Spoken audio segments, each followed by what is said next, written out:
everybody? Welcome back to Hats, Tats, and Stats. We are here once again at the Route 78th Street Bar. Getting after it. Transit Road and Depew. I'm drunk already, apparently. And we are here with our Week 3 wrap-up. God, what a week it was. What a week it was. What a week it was. First off, I'll start by saying that I was in Minnesota. And those are the nicest people ever, by the way. I need that to be known. Nicest people ever. They're America's version of Canada. I don't know what that means entirely, but yes. They talk like them. They're nice like them. You bump into them, they might even give you a donut on the house. Listen, we were standing outside the stadium after the game. There was a sea of purple walking at us, and people were going out of their way to high-five us and shake our hands to congratulate us on beating their ass. Wow. That's what I said. Wow. The first guy came up with a high-five. I covered myself because I thought I was going to get faked out. It was just people yelling from cars in the streets. Hey, nice game, eh? See? Awesome. See? They're Canadian, but they're from America. How booted. Nicest people ever. Great place. That stadium's awesome, by the way. I believe the pictures looked awesome. Yeah. I was excited for you. You know what else is awesome? Is 27-6. We picked the Bills to win, by the way, so just saying. Yeah, I mean, literally, we called it. He said the win. I said dominant win. That's just out on a limb. I'd be lying. We weren't supposed to win that game. I didn't think we were supposed to, so I'll admit that. But, thank God we did. That was awesome. But, if you look at it, the Bills did what they needed to do. Our defense, for lack of better terminology, was stifling. As far as I'm concerned, I think the entire coaching staff watched our podcast and then implemented the game plan. You know what? Wouldn't that be cool to find out? I'll make a call to figure something out. But, in all honesty, the defense created a pass rush, which made the secondary look good. Forced turnovers. Offense ran screens, play action, slowed down a pass rush, gave Allen time to do stuff. Yeah. Weird. We ran the ball, had 128 yards on the ground between Ivory, Allen, and Murphy. And I know some of that being Allen and scrambling, but it's still a ground game. It's still something that slows you down a little bit. I understand we took an early lead, which allowed us to run the ball in the second half, whether we ran it overly efficiently or not, which is where some of those numbers come from. But we've watched teams, our offense, get good field position on turnovers and settle for field goals, and we put sevens on the board. We made the lead what it needed to be, and we made it very, very hard for another team to have an opportunity to come back on us. We just made it hard. Yep. We made them one-dimensional. Jerry Hughes looks like a madman if somebody's not cheating against him. Weird. I've been saying that for years. Yeah. So they finally stopped cheating, and Jerry Hughes made people look stupid. Not surprised whatsoever. No. We were looking at video evidence of the Chargers thing last week that guy was jumping consistently. There's video proof. He was getting a full step before the ball even snapped. It's so much so if I had the video savvy to pull it off, I would put a clip of it right here. I'm not doing it because I don't know how yet, but I'm working on it. We're growing. We're getting there. So eventually we might need a guy. We might need a video guy, but we're not there yet. Yeah, we looked good all the way around. That was a complete win. And special teams, Bajorquez, I don't know. Bajorquez, the little goofy lefty punter that doesn't leave the ground when he kicks. I love it. Well, he did great. He gave us, he put our defense in good positions. He made the second half very long for Minnesota. And it sealed the deal. So it was a great win all the way around. It was awesome. It was. And it was great to be there and listen. You could hear a pin drop after the first quarter in that place. It was great. I loved getting, you were there in mid-game. Second play of the game, I get a text saying screen, and I was in the I'm literally typing it to you, and it pops up on my screen. Yeah, it was just an epiphany, somebody's light bulb went off. Oh my God! I loved it. I love the design. I love the way they ran them. There was a lot of things going on some of those. You know what I don't love? Kelvin Benjamin. Oh my God, that guy couldn't catch a cold right now. I thought Clay was lazy. Oh my! Rodak in the third quarter tweeted that Benjamin had limped off and he was being stretched on the sideline, to which I replied, and I don't like to do a whole lot of Twitter nonsense, but I replied to it immediately, and all I said was leave him on the bench. If you think about our third possession, Benjamin drops an easy first down catch inside the 5. Yeah. Which then we have first and goal. And now instead of 21-0, we settle for 17. There's a point, and if you watch that play on replay, if he catches it, he may fall into the end zone for a score. Yeah, it just seemed like when he realized it was down, he's like, crap. It's, I think if he catches that ball, he's in the end zone. I just don't understand. I mean, if he's looking to get paid at some point, he's not doing very well. No. So I hope I hope he gets it together, but I'm starting to lose faith quick in it. For a guy who came out and basically bashed his old QB. That's the best game he's played, too. Going into a preseason game, played out of his mind that game, making Nate Peterman look like a stud. Peterman can. Peterman can bag my groceries. Yeah, Peterman can find something else to do with his life. I think him and Tyrod are going to be golfing together soon. It's very possible. Talking about how they could have been great. Hey, man, let's throw that ball over them there mountains. Yeah, I don't know. Does Benjamin need to run his mouth to gear himself up every week? If that's what it takes, go ahead. But bottom line is, if KB13 catches this at all, which I doubt he will, but if he sees this, we know a one-handed baseball instructor whose famous line is, "You've got to catch the ball, son." Dude with one hand got it figured out. Our number one receiver, not so much. Yeah, well. On a more positive note, Josh Allen, man, the QB we want, need, and hope for? I mean, is this real? Obviously, I have extremely high hopes. It was promising to watch. But I also watched Sam Darnold look like a Hall of Famer in 1 week, and then he's looked like Sam Darnold for the next 2, which bothers me because, I picked the Lions week 1, and that's the only game Darnold decided to play football. So, I mean, he's still a rookie. I saw rookie mistakes, the one fumble when he tried to scramble out of the pocket and that ball's exposed. It's, I appreciate his tenacity to go make plays, and that's great. You don't want to dial it back so much that you change who he is, but we're going to get the rookie mistakes. That's not going to change. But I mean, God, his athletic ability looks unparalleled at the moment. He looks like Ben Roethlisberger, who can run a 4.4. Yeah, it's insane. I read a thing. He was clocked on his touchdown run where he dove into the corner of the end zone, Superman style. He was clocked at 20.2 either 2 or 6 miles per hour on that run, and that puts him at the second fastest ball carrier of the season right now. Yeah, I'm pretty sure when he dove, he actually went up a little bit, like the airflow. That was a plane. Yeah. He just looked like he was floating. It didn't look like a normal dive. It was unreal. You know what? And it was in my corner of the end zone. It was great. I got to see the pylon shot right off the bat, which is fantastic. God, yeah. If you look at his progression through, coming in the second half of week 1, getting all of week 2, and now all of week 3, he's just looked better. His stats have only gotten better. He's only looked more poised, more. I don't know. I think the kid's a winner. He's got that thing where, like, the team around you, like he's got that Tim Tebow thing where Tebow wasn't a good quarterback, but he made the people around him believe. Yep. I think he's got that, but I think he's a good quarterback. I think he's got the talent to do it. Well, I mean, he's got Shady tweeting about him and stuff too. So, and they already had a planned celebration on the sideline of a game McCoy wasn't even dressed for. So, yeah, I agree with you.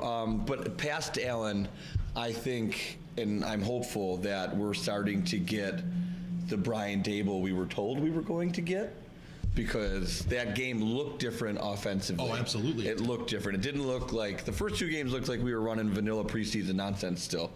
So that looked different, and I hope that's just a sign of things to come. Maybe we're starting to come together a little bit. I hope so. That was the whole thing was exciting to watch. Absolutely. I spilled at least 2 drinks. I'm glad we're not the punchline of the league anymore. Everyone can piss off. For everyone who, and this is for the national people, for everyone who made it sound like we were the worst team they'd ever seen, remember the Browns have gone 2-31-1? Yes. In the last 3+ years. Yes. Get away from me with that. Yeah, I mean, we had national media talking about, like, you could probably put the top 5 ranked college teams in the country. It was like Armageddon over here. Get a grip. I hate that. Talk about overreaction Monday. Piss off. Moving on, going around the NFL, speaking of the Browns, they finally pull a dub. They finally get it.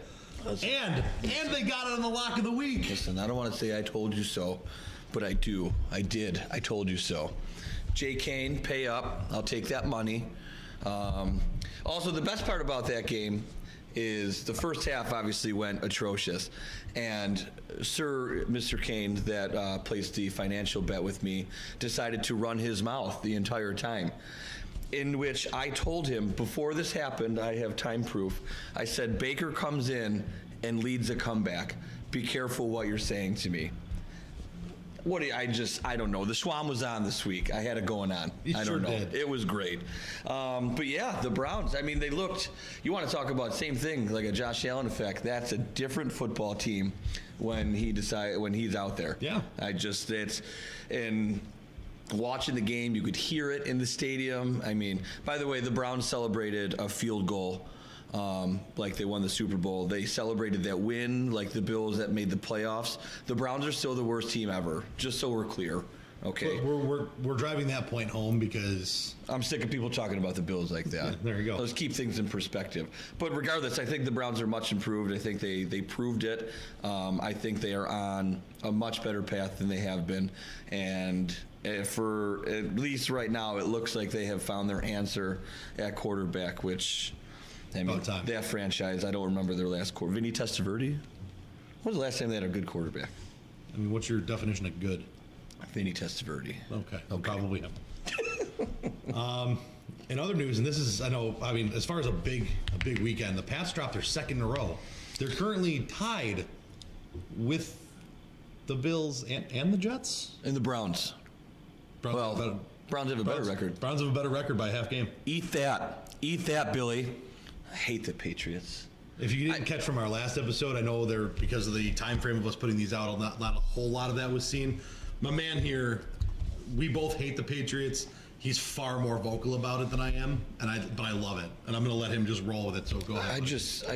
Watching it unfold was just magical. And I don't, am I the only one that likes the way Patricia looks on the sideline?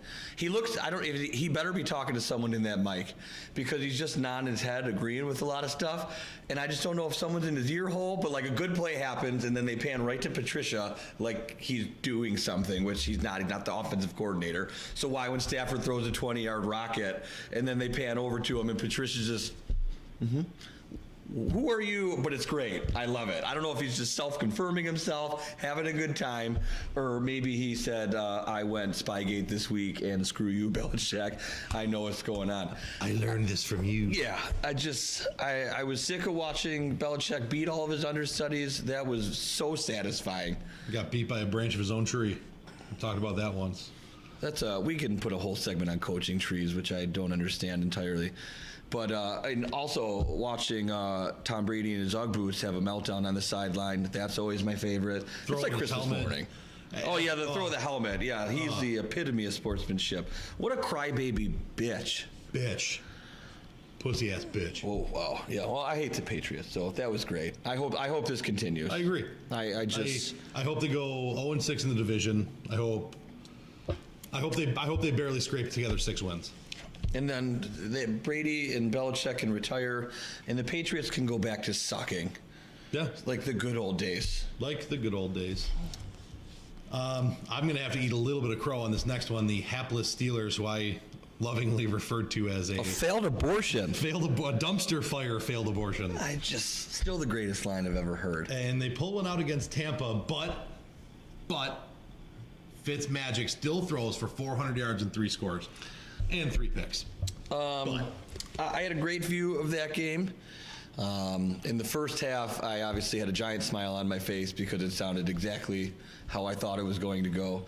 And then things went back to, dare I say, normal, where the Steelers started to look inept, and Fitzy starts rubbing his unicorn dust together and spreading it around the field. It's actually beard dander. He just kind of like... kind of fluffs it out there for the guys. Oh, God. I don't put...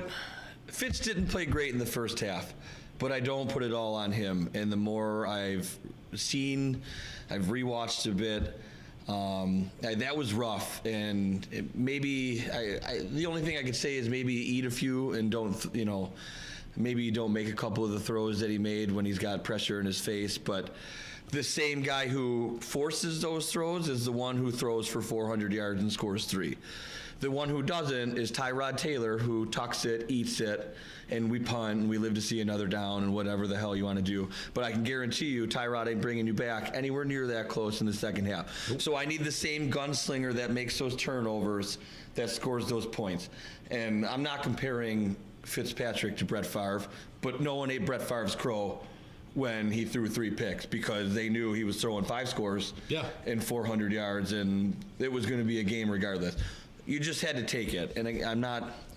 Again, you can't have your cake and eat it too. Yeah, and he's playing like Favre. So I mean, I think it's the man's got nothing to lose at this point. Sure doesn't, and he's sure playing like it, doesn't he? Like, okay, go ahead, bench me. Like that's where I was supposed to be anyway. Yeah. And now people are crying about like, oh, do they start Jameis? No. There was never a question. Anybody who even debated that, I don't understand what your question is.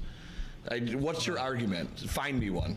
You can't find it in the stats. You can't find it in character. You can't find it in what the team wants. There's no argument. None. You ride this until it dies. End of story. Jameis is going to be there, and maybe not there, but Jameis is going to be around for a long time.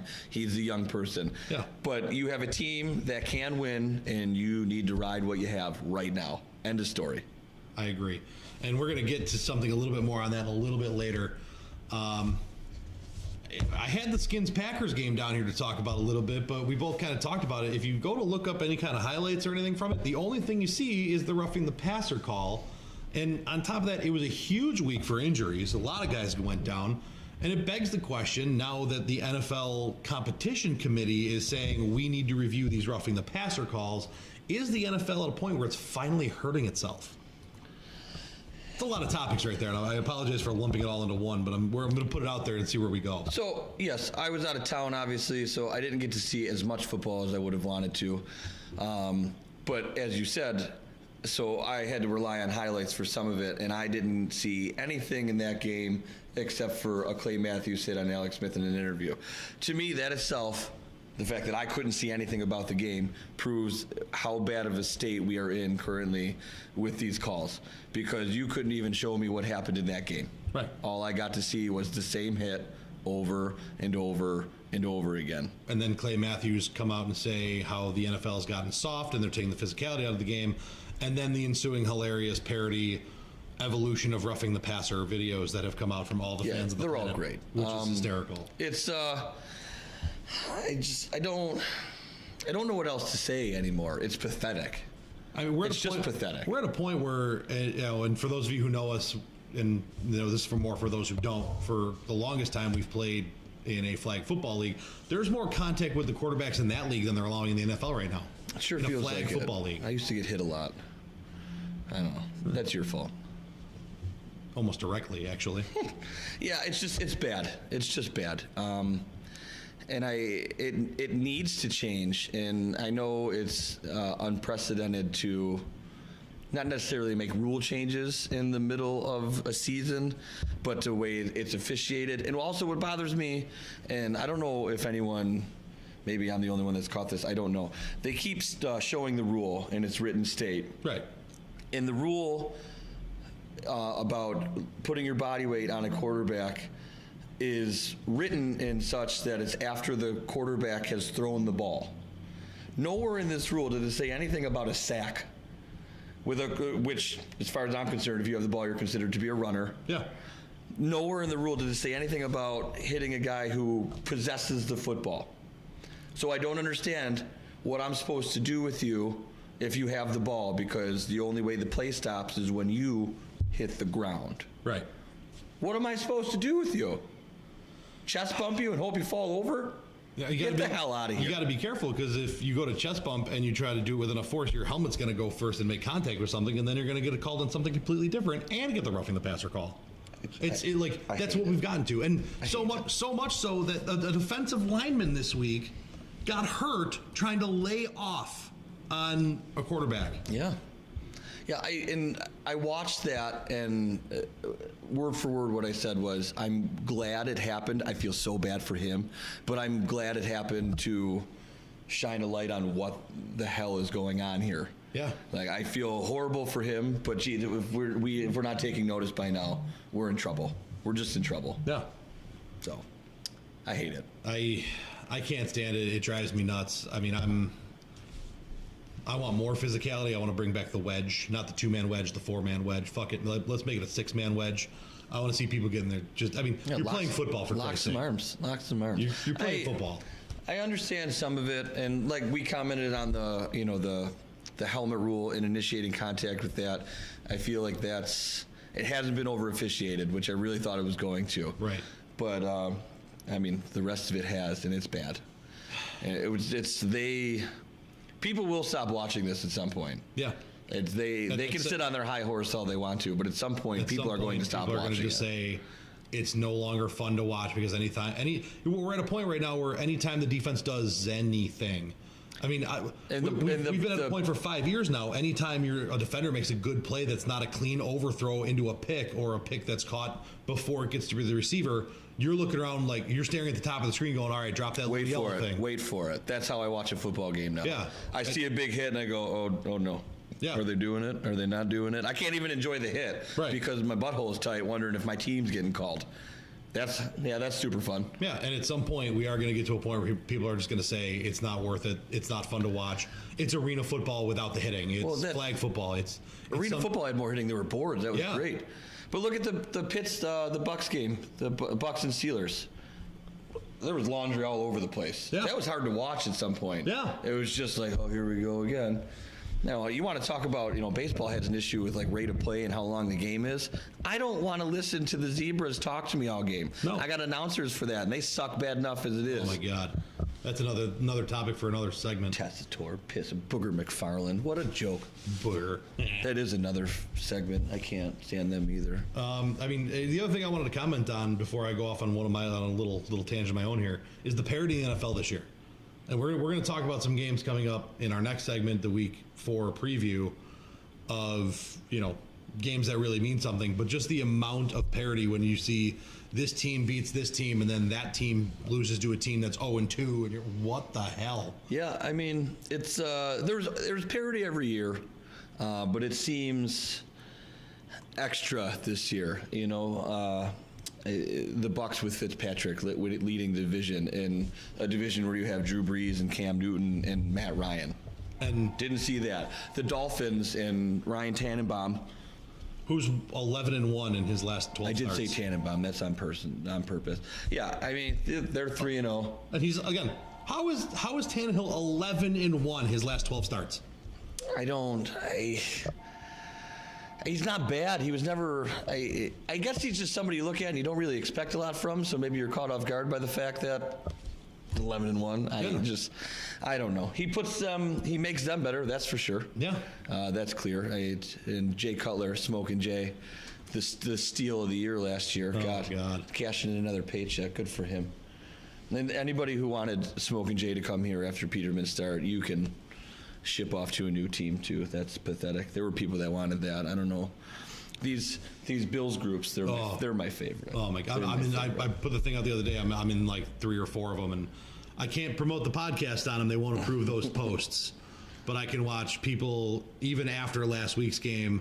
Hey, do you think we should still sign Kaepernick just in case? Or what do you think? What do you think Smoking Joe's doing? What we should trade for Bell.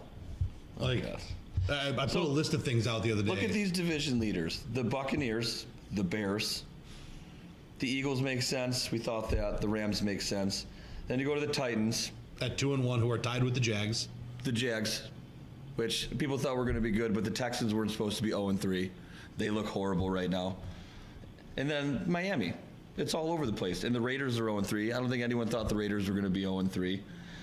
The Browns have a win. There's a miracle in itself. They're tied in the division with the Steelers. The Steelers are 1-1-1. Right. The Ravens and the Bengals are tied at 2-1 at the top of that division. It's great. It's all great. It's good. The Giants still suck, and so do the Cowboys, though. Uh-huh. Yay. Uh-huh. Dak Prescott. Somebody put up stats of Dak Prescott, and they were a mirror image of their last, I do believe, 11 games. Brock Osweiler has better stats. Yeah, I saw that. That was a great picture for me. I enjoyed that thoroughly. Brock. So, go Cowboys. What's Tony Romo doing? He might be able to pull him out of the booth. He's probably well rested. Probably healed by now, too. He's doing the new Corona commercials that Gruden was doing, which I always enjoyed, by the way. That's nice. I like that. So in the last couple of weeks, we've made the joke about Taylor's lock of the week, which has turned into being 2-1 right now. And last week we made the joke about, me having something similar, but, calling it like Jazz's Penitentiary because, there's a lot of topical humor there. So I've decided what this is going to be. Give it to me. Every week I sit there and I look at the Facebook machine and I look at the Twitter box and I see these things that people say and they piss me off. Yeah. Nothing pisses me off more than going on these things and seeing just ignorant commentary. And you know what? Are we pros at this? No, but we at least attempt to back our statements up with facts. We're sitting here, we pull stuff up on the internet. This week, being locked in the Jaws Penitentiary is this group of fans who sees one half of football from one game and decides that this is just how it is in the NFL. We saw week 1, Khalil Mack, greatest defensive player that's ever graced God's green earth. And it stemmed this huge debate about the Mack trade, which right now the Bears look like they're on the better side of. Again, we'll talk when we see a Super Bowl, not one half of football. This past Monday, one half of football, same old Fitz. There he is. There's the guy we paid. Guess what? 400 yards and 3 scores, and had they gotten the ball one more time, they probably beat the Steelers. I guarantee it. The defense let off on that, and he threw 3 picks. But you know what? We talked about it earlier. Nobody cared when Brett Favre threw for 403 if he threw 3 picks, because that's what he does. And you know what? That's what Fitz is doing. So get off your goddamn horse, or you're sitting here after a half of football and saying this is a thing, this is a fact. No, it's not. It's a half of football. You know who had a great half of football once? Nathan goddamn Peterman in the preseason. So get off your high horse. You're officially in the penitentiary, and I'm going to take your Facebook privileges away. I can't do that, but I want to. So that's the end of our week 3 wrap up. I'm going to go, I don't know, maybe do a shot or something because I need to lower the blood pressure after that. And Jay's here. I'm going to go get my $20. So Taylor's going to go get some money.